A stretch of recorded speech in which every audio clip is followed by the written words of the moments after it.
إن الحمد لله نحمده ونستعينه ونستغفره ونعوذ بالله من شرور أنفسنا ومن سيئات أعمالنا من يهده الله فلا مضل له ومن يضلل فلا هادي له وأشهد أن لا إله إلا الله وحده لا شريك له وأشهد أن محمدا عبده ورسوله أما بعد فإن خير الحديث كتاب الله وخير الهدي هدي محمد صلى الله عليه وسلم وشر الأمور محدثاتها وكل محدثة بدعة وكل بدعة ضلالة وكل ضلالة في النار. فأعوذ بالله السميع العليم من الشيطان الرجيم من همزه ونفخه ونفثه. بسم الله الرحمن الرحيم. يا أيها الذين آمنوا اتقوا الله حق تقاته ولا تموتن إلا وأنتم مسلمون.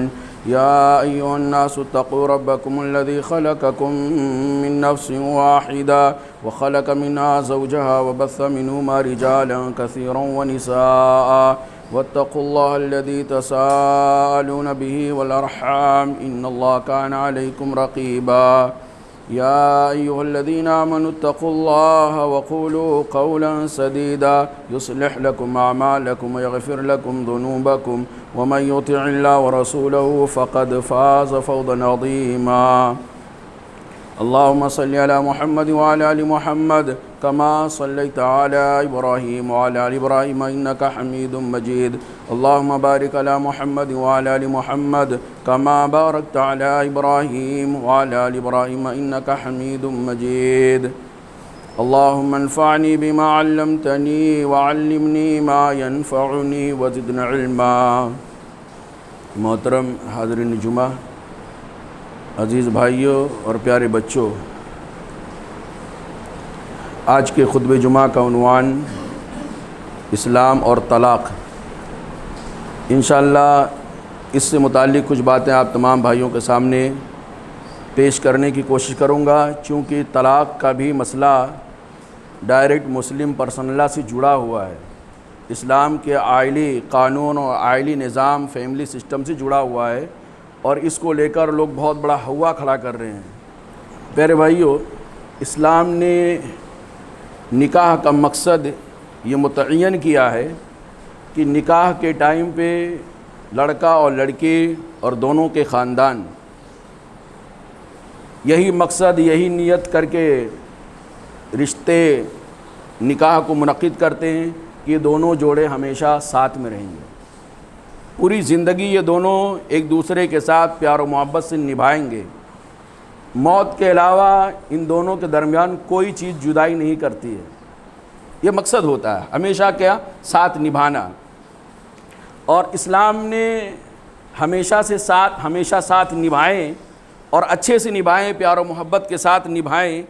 اس کے لیے اسلام نے باقاعدہ کچھ ایسے اصول اور کچھ ضوابط دیے ہیں، جن اصول اور ضوابط کو اگر میاں اور بیوی اپنائیں، ان اصولوں پر عمل کریں، تو ان کے لیے نکاح زندگی بھر کے لیے آسانی کے ساتھ نبھانا بہت آسان ہو جاتا ہے.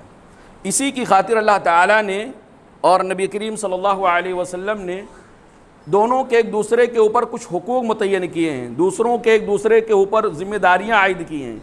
ان ذمہ داریوں کا یعنی ایک شوہر کے لیے ضروری ہے اور ایک بیوی کے لیے بھی ضروری ہے کہ وہ قرآن کریم کی آیتوں کو، نبی کریم صلی اللہ علیہ وسلم کی حدیثوں کو پڑھے، اس کا مطالعہ کرے اور یہ دیکھے کہ اللہ رب العالمین نے بحیثیت شوہر کے میرے اوپر کیا ذمہ داری عائد کیا ہے. بیوی سمجھے، پڑھے، مطالعہ کرے، سیکھے، جانے کہ اللہ رب العالمین نے بحیثیت بیوی کے میرے اوپر کیا ذمہ داری عائد کی ہیں. بیوی سمجھے میری کیا ذمہ داری ہے اور میرے اوپر شوہر کے کیا حقوق ہیں، اور شوہر سمجھے کیا ذمہ داریاں مجھے ادا کرنا ہے اور بیوی کے کیا حقوق اسلام نے ہمارے اوپر متعین کیا ہے. ان حقوق کو، ان ذمہ داریوں کو سمجھ کر کے ان پر زندگی کی گاڑی کو آگے بڑھانے کی کوشش کریں، انشاءاللہ زندگی کے اندر طلاق کی نوبت نہیں آئے گی. اتنے پاک صاف اللہ تعالیٰ نے اصول اور حقوق بیان کیے میرے بھائیوں.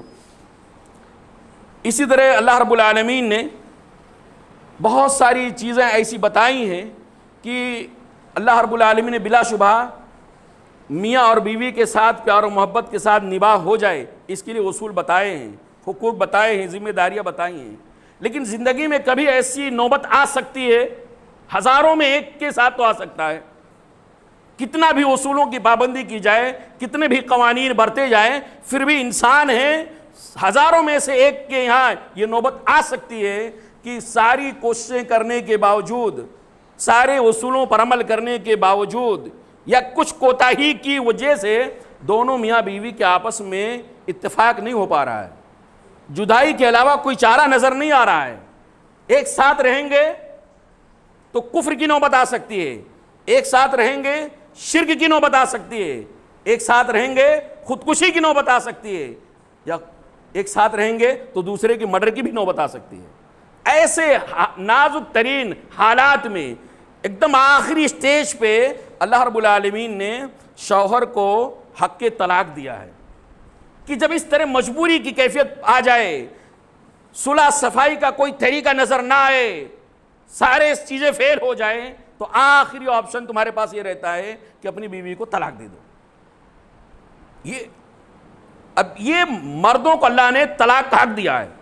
اب پوری دنیا اعدائے اسلام جو اپنے گھر کی خبر جن کو نہیں ہے، اپنے خاندان کی خبر نہیں ہے، اپنے دین کی خبر نہیں ہے، اسلام نے مردوں کو طلاق کا حق دے کر کے عورتوں کے اوپر ظلم کیا ہے.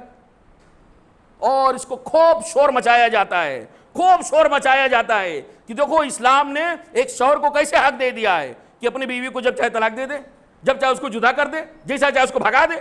یہ تو عورتوں کے اوپر ظلم ہے. اور حقوق نسواں کی تنظیمیں بھی ان دشمنان اسلام یا ہوس پرستوں کے ورغلانے میں آ کر کے یہ بھی حقوق نسواں کی جھوٹی دہائیاں دینے لگ جاتی ہیں، جبکہ میں نے بتایا کہ ان کو اپنے گھر کی خبر نہیں ہے. میرے بھائیوں، یہ ہماری ذمہ داری ہے، آپ کی ذمہ داری ہے، مسلمانوں کی ذمہ داری ہے کہ اسلام نے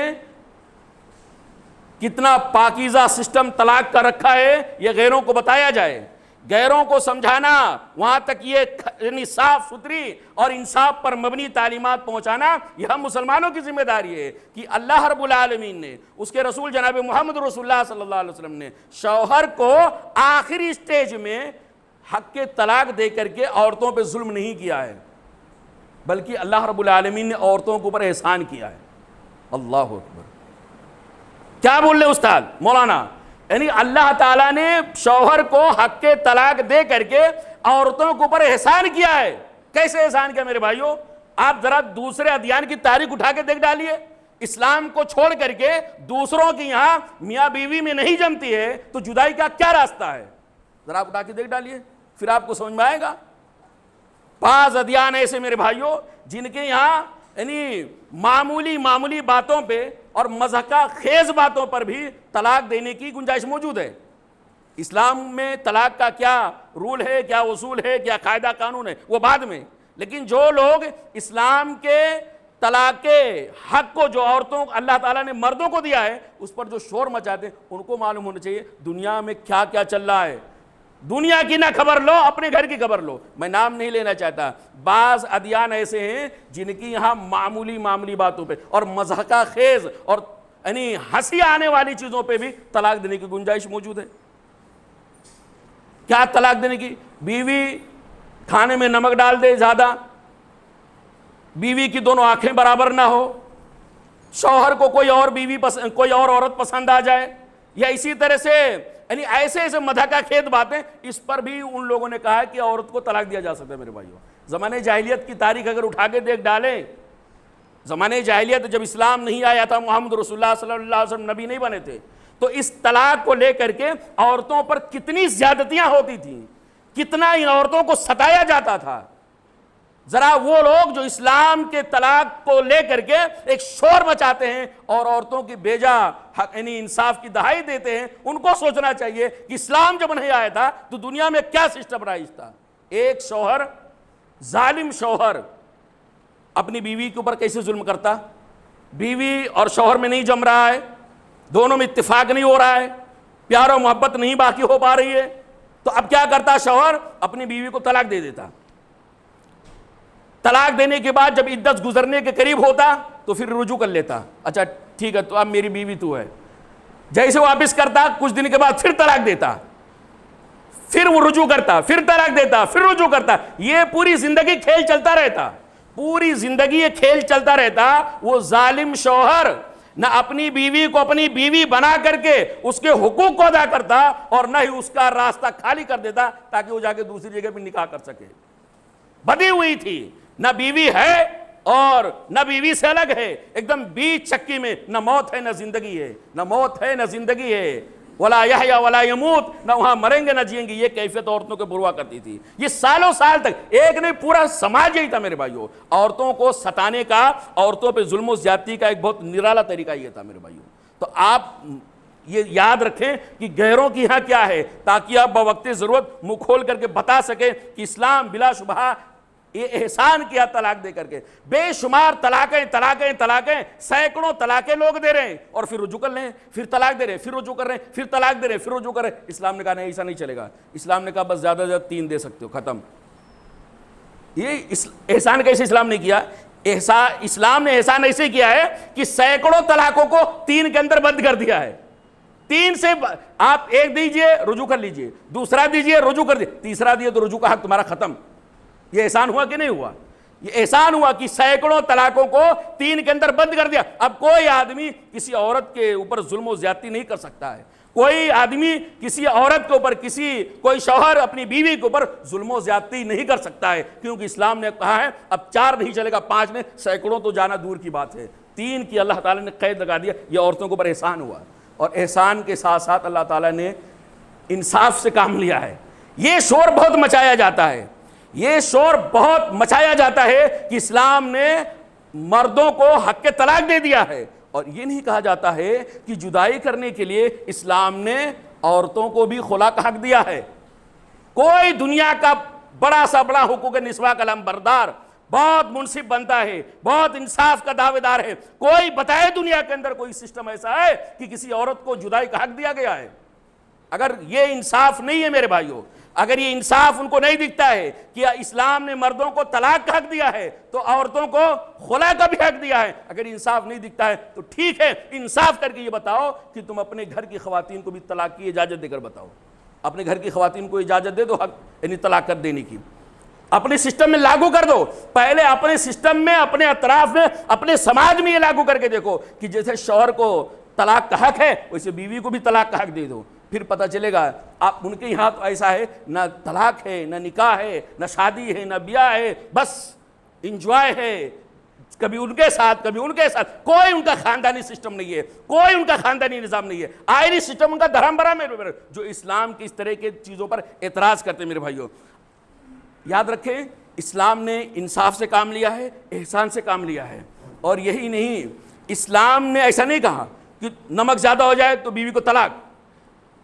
اسلام نے یہ نہیں کہا ہے کہ بیوی کی دونوں آنکھیں برابر نہیں تو طلاق. یہ دوسرے ادیان کے اندر لکھا ہوا ہے, دوسرے ادیان کی کتابوں کے اندر لکھا ہوا ہے.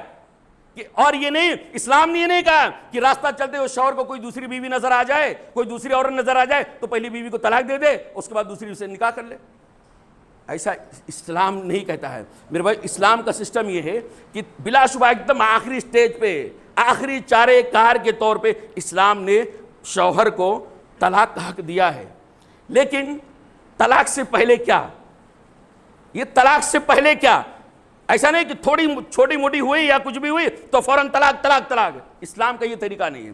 اسلام طلاق سے پہلے بھی کچھ ہدایات دیتا ہے, روشن ہدایات, سنہری تعلیمات ہیں طلاق دینے سے پہلے. اور یقین مانیے, میں چیلنج کرتا ہوں کہ اگر مسلمان اسلامی طلاق کے اور اسلامی نظام طلاق کو سمجھ جائیں اور اپنے سماج کے اندر اس کو نافذ کر لیں تو یہ جو طلاق کی شرح ہیں آدھا کم نہیں ہوں گے, بلکہ یاد رکھیے چوتھائی بھی نہیں رہ جائیں گی.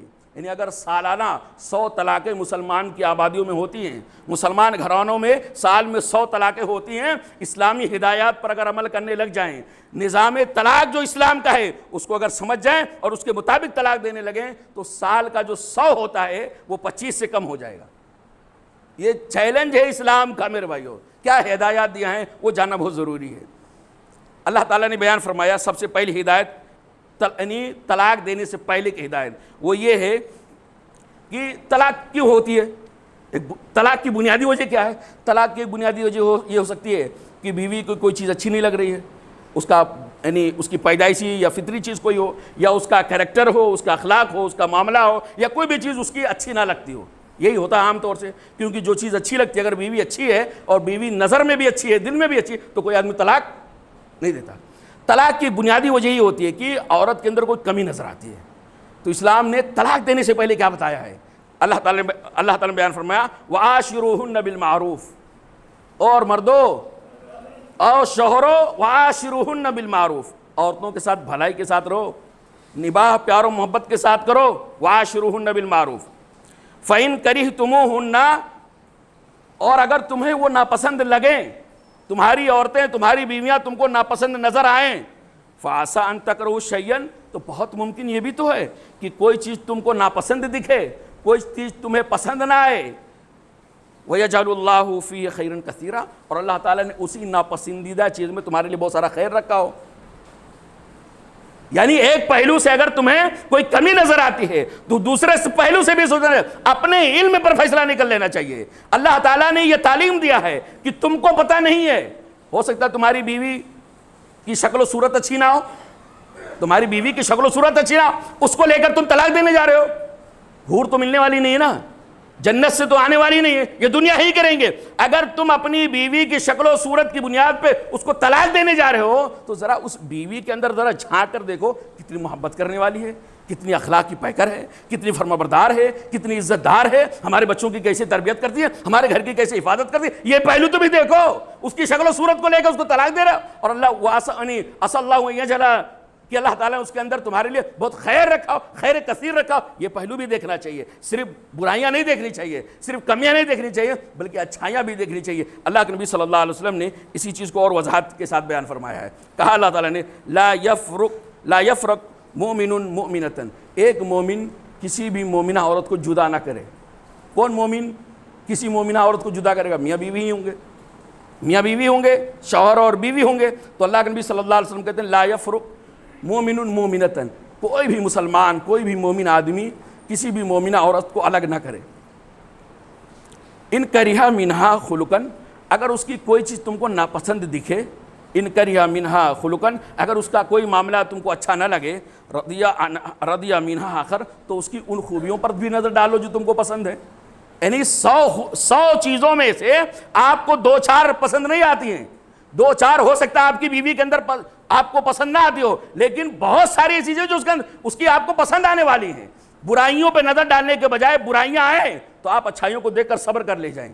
اور یقین مانیے کوئی بھی عورت ایسی نہیں ہوتی ہے کہ ٹوٹلی بری ہوتی ہے، مکمل طور سے بری ہوتی ہے، اس کے اندر کوئی اچھائی نہ ہو. ہر عورت کے اندر اچھائیاں ہوتی ہیں، کمیاں ہوتی ہیں. اور خود آدمی اپنے اوپر جھانک کر کے دیکھے، بیوی کی کوئی چیز ایسی ہے جو بد زبان ہے، زبان بہت چلاتی ہے. جب اختلاف ہوتا ہے، ٹمپریچر ہائی ہوتا ہے تو زبان بند نہیں کرتی ہے. تو طلاق دینے سے پہلے یہ سوچ لے یہ بیوی وہی تو ہے جو کھانا بہت اچھا بناتی ہے، میرے آفس جانے کے ٹائم پہ، گھر سے باہر جانے کے ٹائم پہ میرے لیے ٹفن کا انتظام کرتی ہے، میرے کپڑے پریس کرتی ہے، میرے کپڑے دھلتی ہے. کتنا آرام سے میں باہر سے آتا ہوں تو اندر ایک دم سکون مل جاتا ہے مجھے. یہ بھی تو یہ چیزیں یاد رکھے. اسی چیز کو اللہ کے نبی صلی اللہ علیہ وسلم بیان فرمایا، طلاق دینے سے پہلے اس چیز کو سوچانا چاہیے. اور اسلام نے یہ سوچایا ہے، یہی سمجھایا ہے کہ کوئی بھی مومن کسی بھی مومنہ عورت کو الگ نہ کرے. اگر اس کی کوئی چیز آپ کو اچھی نہ لگے تو اس کی دوسری چیز آپ کو ضرور اچھی لگے. یہ پہلی چیز اللہ تعالیٰ نے ہدایت دیا. دوسری میرے بھائیوں، اللہ رب العالمین نے بیان فرمایا، خاص طور سے مردوں کو، شوہروں کو بتایا ہے کہ تم جو نکاح کرنے جا رہے ہو یا جن کے سے تم نکاح کر لیے ہو، وہ عورتوں کا ذرا مزاج سمجھ جاؤ پہلے. یہ اللہ تعالیٰ نے مردوں کو بتایا ہے، شوہروں کو بتایا. ہر شادی شدہ جوڑا، ہر شادی شدہ شوہر، ہر شادی شدہ یعنی میاں اس چیز کو اچھے سے نوٹ کر لیں. اور جن کی شادی نہیں ہوئی ہے، جو کرنے والے ہیں، وہ بھی اس چیز کو نوٹ کر لیں. یہ طلاق کے راستے میں بہت بڑی رکاوٹ کھڑی کر دینے والی چیز ہے. اللہ کے رسول صلی اللہ علیہ وسلم نے وہ کیا کمزوری بتایا؟ کہا جن سے تم نکاح کرنے جا رہے ہو یا جن سے تم نکاح کر لیے ہو وہ فطری طور سے کمزور ہیں، اور اس کمزوری کا لحاظ کرنا تم کو پوری زندگی رکھنا ہے. 1-2 دن کا معاملہ نہیں ہے. وہ شروع میں جب نکاح یعنی منگنی ہوتی ہے، پھر نکاح ہوتا ہے تو ساری چیزیں اچھی لگتی ہیں، لیکن اس کا وہ کمزور والا پوائنٹ، وہ فطری کمزوری، وہ عیب نہیں ہے، وہ عیب نہیں ہے، وہ برائی نہیں ہے، وہ اس کی فطرت ہی ویسی ہے، وہ فطری کمزوری ہے. پوری زندگی اس فطری کمزوری کو اپنے دماغ میں رکھ کے اس کے ساتھ نبھا کرنا ہے. اور اگر وہ فطری کمزوری تم برداشت نہیں کر سکتے ہو تو الگ تھلگ رہو. کیا کرو؟ الگ تھلگ رہو. وہ فطری کمزوری اگر تم برداشت نہیں کر سکتے ہو، اس کا خیال نہیں کر سکتے ہو، تو تم پھر الگ تھلگ رہو. اسی نکاح، کسی عورت سے نکاح ہی نہ کرو، کیونکہ ہر عورت کے اندر یہ چیز کم و بیش ہوتی ہے. اللہ کے نبی صلی اللہ علیہ وسلم بیان فرماتے ہیں استوصوا بالنساء، لوگوں عورتوں کے ساتھ حسن سلوک کا میری وصیت یاد رکھو. استوصوا بالنساء، عورتوں کے ساتھ حسن سلوک کرو، عورتوں کے ساتھ میرا جو یعنی وصیت ہے اس وصیت کو یاد رکھو. فَإِن ذَهَبْتَ تُقِيمُهَا كَسَرْتَهُ، یاد رکھو عورتیں یعنی یہ پسلی سے پیدا کی گئی ہیں، ٹیڑھی ہڈی سے پیدا کی گئی ہیں، اور وہ ہمیشہ ٹیڑھی رہیں گی. ان کے مزاج کے اندر ٹیڑھاپن ہے، ان کی فطرتی طور سے ان کے مزاج کے اندر ٹیڑھاپن ہے. اور اللہ کے نبی صلی اللہ علیہ وسلم کہتے ہیں دوسری بخاری کی دوسری روایت کے اندر کہ اگر تم اس عورت سے فائدہ اٹھانا چاہتے ہو، اس کے ہاتھ کا کھانا کھانا چاہتے ہو، اس سے اپنی جنسی خواہشات کی تکمیل کرنا چاہتے ہو، اس سے کپڑا دھلوانا چاہتے ہو، پریس کرانا چاہتے ہو، بہت ساری چیزیں اگر تم اس سے فائدہ اٹھانا چاہتے ہو تو اس کو اس کی اسی ٹیڑھی فطرت پر رہنے دو، اس کو سیدھا کرنے نہ جاؤ. کیوں؟ اس لیے کہ فَإِن ذَهَبْتَ تُقِيمُهُ، اگر تم اس کو مکمل سیدھا کرنے جاؤ گے، مکمل سیدھا کرنے جاؤ گے، کسرتہو، تو اس کو توڑ دو گے. ایک روایت کے اندر اللہ کے رسول نے کہا اس کا توڑنا طلاق ہے. تو میں جو کہوں گا وہی، ایک بھی بات میری مرضی کے خلاف نہیں، ایک بھی کام میری مرضی کے خلاف نہیں. اگر اتنا زیادہ اکڑو بن جاؤ گے، اتنا زیادہ سیدھے کرنے پہ لگ جاؤ گے تو پھر ایسی صورت میں طلاق ہو جائے گی.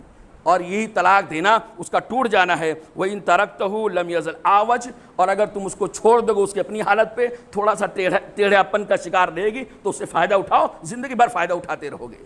اس کمزوری کا پہلو اللہ تعالیٰ نے مردوں کو بتایا ہے، اللہ کے نبی صلی اللہ علیہ وسلم شوہروں کو بتایا ہے کہ بالکل سیدھا نہیں کر سکتے. یہ الگ بات ہے میرے بھائیوں، یہ بھی اس پہلو سے بھی سوچنا چاہیے. طلاق دینے والوں کو اس پہلو سے بھی سوچنا چاہیے کہ جس وجہ سے میں اپنی بیوی کو طلاق دے رہا ہوں، جس کمی اور کوتاہی کی بنیاد پر میں اپنی بیوی کو طلاق دے رہا ہوں، کیا وہ کمی اور وہ برائی ہمارے اندر تو خود نہیں موجود ہے؟ میری بات نہیں مانتی بیوی، طلاق. اللہ کی تم مانتے ہو، رسول کی تم مانتے ہو، اسلام کی تم مانتے ہو، اللہ اس کے رسول کی اطاعت کرتے ہو؟ نہیں کرتے. تو اگر بیوی تمہاری اطاعت نہیں کرتی ہے، کہیں آنا نافرمانی کر دیتی، اس کو طلاق دے دے دو. اگر اللہ تعالیٰ تم کو اپنے سے الگ کر دے اور تمہارا کھانا پینا، سانس لینا سب بند کر دے تو کیا ہوگا؟ یہ بھی سوچنا چاہیے کہ جیسے کوئی عورت پرفیکٹ نہیں ہوتی ہے، ویسے ہی کوئی شوہر بھی پرفیکٹ نہیں ہوتا، خود طلاق دینے والا پرفیکٹ نہیں ہوتا. ہزاروں چیزیں، نماز نہیں پڑھتا، بیوی سے روز آنا گھر سے یعنی آفس سے آتا، نماز پڑھی تو نے، بیوی سے پوچھتا ہے، اس پہ زبردستی مارتا ہے. کچھ لوگوں کو یہ بہانہ مل جاتا ہے، ارے کچھ نہیں ملتا نا تو یہ بہانہ مل جاتی ہے، نماز نہیں پڑھتی. اللہ کے بندے تو نماز پڑھتا ہے؟ تو آدمی کو اس ناحیے سے بھی سوچنا چاہیے. یہ طلاق سے پہلے اللہ تعالیٰ نے بتایا ہے. اسی طرح میرے بھائیو، تیسری چیز اللہ کے رسول صلی اللہ علیہ وسلم نے بتایا کہ میاں اور بیوی کو سب سے پہلے آپسی اختلاف کو، آپسی لڑائی جھگڑے کو، آپسی اختلاف کو خود حل کرنے کی کوشش کرنی چاہیے. اور اس کے لیے اسلام نے اصول بھی بتائے ہیں کہ کیسے کیسے اصلاح کی کوشش کرنی چاہیے. باہر والوں کو انٹرفیئر نہیں کرنے دیں. سب سے زیادہ برائی کہاں ہوتی معلوم ہے؟ جب میاں بیوی کے آپس کے اختلافات یا آپس کے لڑائی جھگڑے، چھوٹے موٹے تو میں یہ میڈیا میں آنے لگ جاتا ہے، اور گھر سے نکل کر کے، گھر کی چار دیواری سے نکل کر کے میکے میں اڑ کے چلا جاتا ہے. تو معاملہ بڑا گمبھیر ہو جاتا ہے، دوستوں میں آ جاتا ہے، سہیلیوں میں آ جاتا ہے. اور اب تو یہ چیزیں پھیلانے کے لیے چار دیواری سے باہر نکلنے کی بھی ضرورت نہیں ہے. آپ کے پاس موبائل ہے، واٹس ایپ ہے، نہ جانے کیا کیا چیزیں ہیں. آپ گھر بیٹھے فان ویڈیو بھی بنا کے دے دو امی کے پاس، ویڈیو بنا کے بہن کے پاس دے دو، سہیلی کے پاس دو، پتہ نہیں کہاں کا فرمان. یہ اس طرح میرے بھائیوں، یہ طلاق کی بنیادی وجہ ہوتی ہیں. اسلام نے طلاق نہ ہو، طلاق کی شرح کم ہو جائے، اس کا اللہ تعالیٰ نے ایک اصول بتایا ہے کہ میاں بیوی آپس کے چھوٹے موٹے اختلافات جتنا ہو سکتا ہے خود حل کرنے کی کوشش کریں. کسی کو بالکل بیچ میں آنے نہ دیں. سمجھداری سے، عقل مندی سے، ہوشیاری سے، دشمنی سے نہیں، ہر دھرمی سے نہیں، پیار و محبت کے ساتھ بیٹھ کر کے معاملے کو سلجھانے کی کوشش کریں. صحابہ کرام میں بھی اختلاف ہوتا. ارے اللہ کے نبی صلی اللہ علیہ وسلم کی بیویوں سے بھی اختلاف ہوا کہ نہیں ہوا؟ اللہ کے رسول صلی اللہ علیہ وسلم جھکا کے بیٹھے ہوئے ہیں ٹینشن میں. حضرت ابوبکر رضی اللہ تعالیٰ عنہ آتے ہیں، اجازت لیتے، اجازت نہیں مل رہی ہے. حضرت عمر رضی اللہ تعالیٰ عنہ آئے اور اجازت لے رہے ہیں، اجازت نہیں مل رہی ہے. تھوڑی دیر کے بعد جب معاملہ گھر کا تھوڑا اچھا ہوا تو تھوڑا اللہ کے رسول نے اجازت دیا، دونوں اندر آئے تو دونوں نے دیکھا کہ اللہ کے رسول بیٹھے ہوئے اور آپ کی بیویاں چاروں طرف سے گھری ہوئی ہیں اور اللہ کے رسول ٹینشن میں ہیں، بہت اداس میں ہیں۔ حضرت عمر رضی اللہ تعالیٰ عنہ کہتے ہیں میں ایک ایسی بات بولوں گا جو اللہ کے نبی صلی اللہ علیہ وسلم کو ہنسا دے گی، میں آج نبی صلی اللہ علیہ وسلم کو ہنسا ہی دوں گا، اتنا زیادہ اداس جو بیٹھے ہوئے ہیں، میں ایک بات بولوں گا تو وہ اللہ کے رسول ہنس دیں گے۔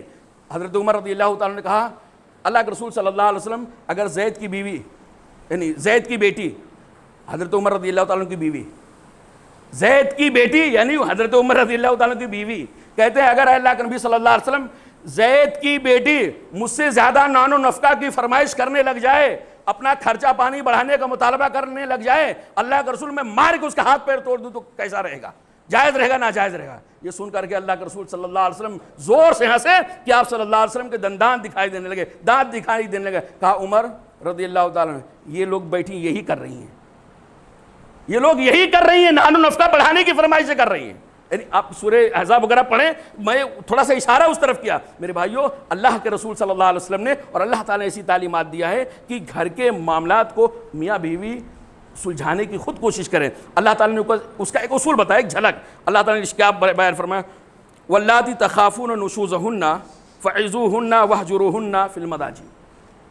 واللاتی تخافون نشوزہن، تمہاری وہ بیویاں جن کی نافرمانی کا تمہیں بہت ڈر لگا رہتا ہے، جس کی سرکشی کا، جس کی کسی چیز کو دیکھ کر کے تم کو بہت ڈر لگا رہتا ہے کہ یہ بیوی ایسی ہے، یہ بیوی ایسی ہے، تو اگر کسی بیوی کے ظلم سے یا کسی بیوی کی نافرمانی کا تمہیں ڈر لگتا ہو تو کیا کرنے کا؟ طلاق نہیں، کیا کرنے کا؟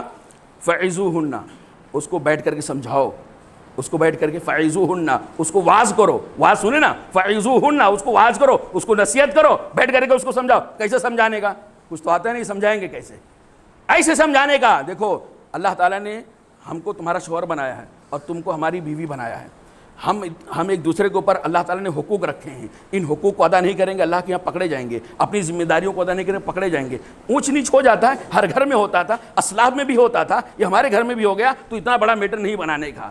دیکھو اگر ہم اپنی ذمہ داری کو ادا نہیں کریں گے اللہ کے یہاں پکڑے جائیں گے اور اللہ تعالیٰ کے عذاب کا شکار ہو جائیں گے، اور اگر آپ نہیں ادا کریں گے تو آپ بھی پکڑے جائیں گے۔ ہاں ہم سے جو غلطی ہوگی آپ معاف کر دیں اور آپ سے جو غلطی ہوگی میں معاف کر دیتا ہوں، ایسے انسان کی زندگی گاڑی چلتی رہتی ہے۔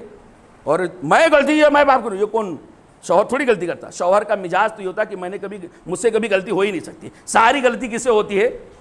بیوی سے۔ تو اللہ تعالیٰ نے بیان فرمایا فعظوہن، پہلے ان کو نصیحت کرو، ان کو سمجھاؤ، قرآن حدیث کی آیتیں، ایمان بالآخرت ان کا تازہ کرو ذرا۔ وہجروہن، اور اگر یہ کارگر نہ ہو، وعد و نصیحت اس کے دل پر اثر نہ کرے، وہجروہن فی المضاجع، تو اس کو ایک کام کرو بستر الگ کر دو۔ اب مفسرین نے اور علماء کرام نے اس کے الگ الگ معنی بیان کیے ہیں۔ وہجروہن فی المضاجع، بستر میں ان کو الگ کر دو، یعنی بستر ایک ہونا چاہیے، اس کی طرف چہرہ کر کے سو ہی نہ۔ یا بعض لوگوں نے کہا کہ 2 بستر لگا لو، پہلے ایک بستر لگتا تھا اب 2 بستر لگا لو، ایک بستر پہ اس کو سونے دو، ایک بستر پہ خود سو۔ ہمارے یہاں کیا ہوتا ہے؟ کیا ہوتا ہمارے یہاں؟ نہیں انبن ہوا، انبن ہو گئی، نصیحت ہوئی، اور اگر نہیں مانے تو بھاگے سے جا میکے جا۔ کہاں بھگا دے؟ میکے۔ بستر الگ کرنے کا مطلب گھر نہیں الگ کر دینے کا، یعنی سسرال سے میکے نہیں بھیج دینے کا، یہ بہت بڑا نقصان ہوتا ہے میرے بھائیوں۔ تو اللہ تعالیٰ نے کہا کہ بستر الگ کر دو۔ اگر سمجھدار بیوی ہوگی تو اس کو اتنی سزا بہت کافی لگے گی کہ دیکھو، یعنی شادی ہونے کے بعد بھی دیکھو ایک ہی گھر میں بھی شوہر الگ سو رہا ہے، میں الگ سو رہا ہوں، یہ کون سا سسٹم ہے؟ رات میں، دوپہر میں، کسی نہ کسی ٹائم بیوی آپ کے پاس آ جائے گی اور یہ آپ کا دل پسیج جائے گا، آپ بیوی کے پاس چلے جائیں گے، چلو یار چلو ہو گیا نا، ہر گھر میں ہوتا رہتا، ختم کرو قصہ، وہ لڑائی جھگڑا ختم کرو، چلو پیار سے پھر سے رہیں گے۔ تو یہ ایک طریقہ ہے، اگر یہ طریقہ بھی کارگر نہ ہو، بستر الگ کرنے سے بھی اس کو سمجھ میں نہ آئے، تو اللہ تعالیٰ نے بیان فرمایا وَاضْرِبُوهُنَّ، ان کو مارو۔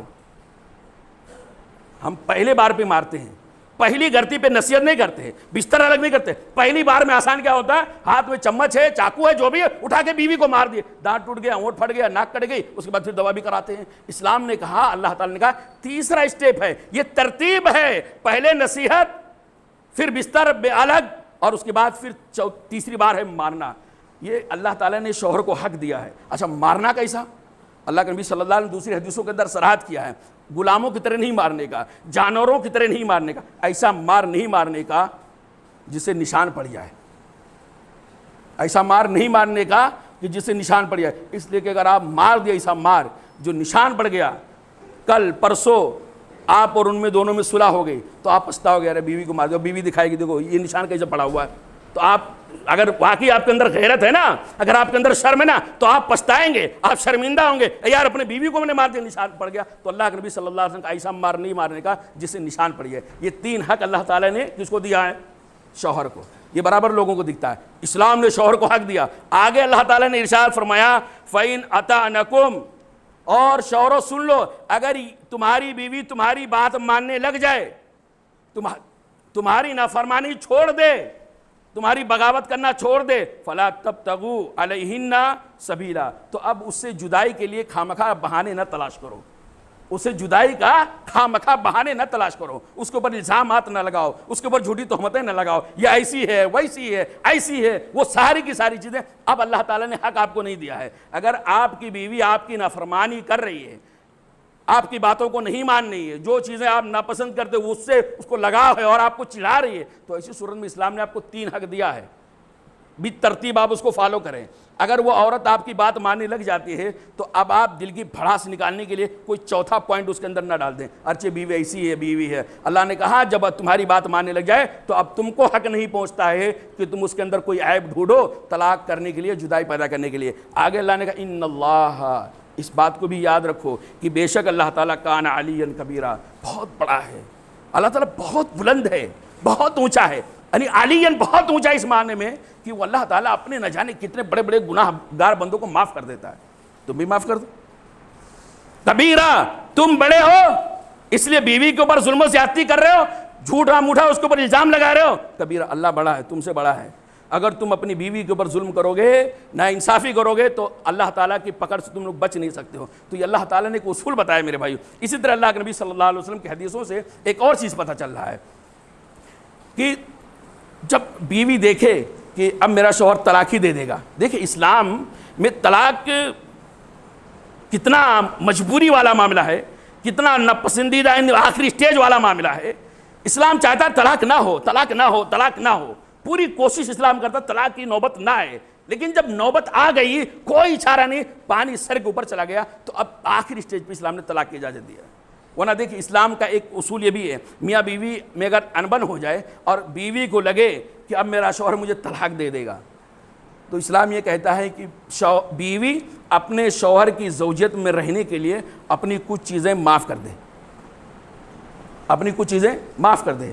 کچھ چیزیں معاف کرنے کا مطلب یہ ہے کہ اپنی باری معاف کر دے، ٹھیک ہے ہم تمہارے گھر میں رہیں گے لیکن اب باری بنانا ضروری نہیں ہے، یا حق زوجیت ادا کرنا ضروری نہیں ہے، ہم اس کی ضرورت نہیں ہے۔ یہ اسی طرح کچھ نان و نفقہ کا معاملہ ہے تو نان و نفقہ یا تو کچھ کم کر دے یا تو سرے سے معافی کر دے۔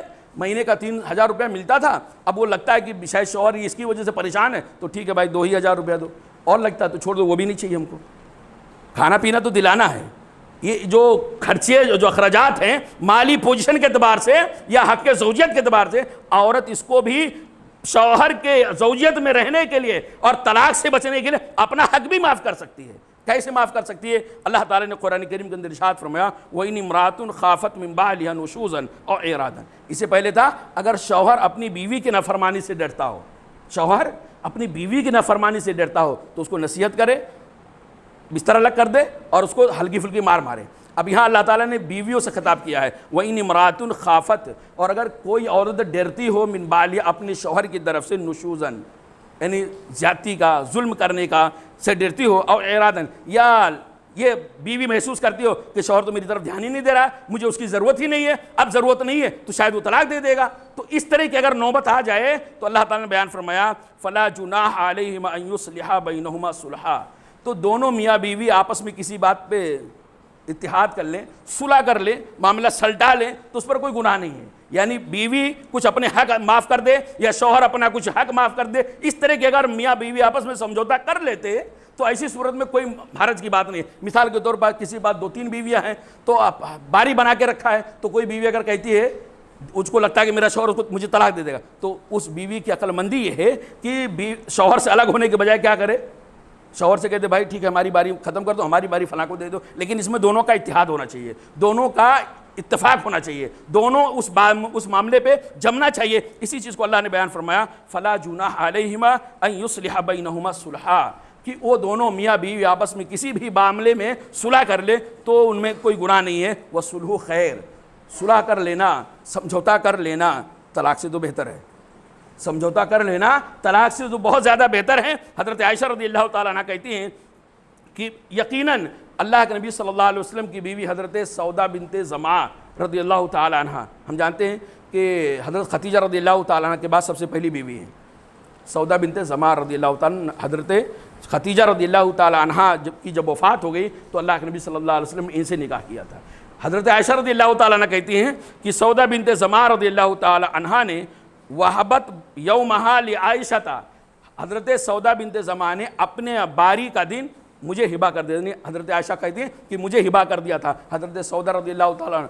ابن حجر رحمہ اللہ علیہ نے لکھا ہے کہ حضرت سودا رضی اللہ تعالیٰ عنہ کو ایسا لگا کہ شاید اللہ کے نبی صلی اللہ علیہ وسلم مجھے طلاق دے دیں گے، تو نبی کریم صلی اللہ علیہ وسلم کی زوجیت سے الگ نہیں ہونا چاہتی تھی، نبی کریم صلی اللہ علیہ وسلم کی بیوی بنی رہنی چاہتی تھی، اس لیے اللہ کے نبی صلی اللہ علیہ وسلم سے کہا اللہ کے نبی صلی اللہ علیہ وسلم آپ مجھے طلاق مت دیں بلکہ آپ میری باری حضرت عائشہ کو دے دیجیے۔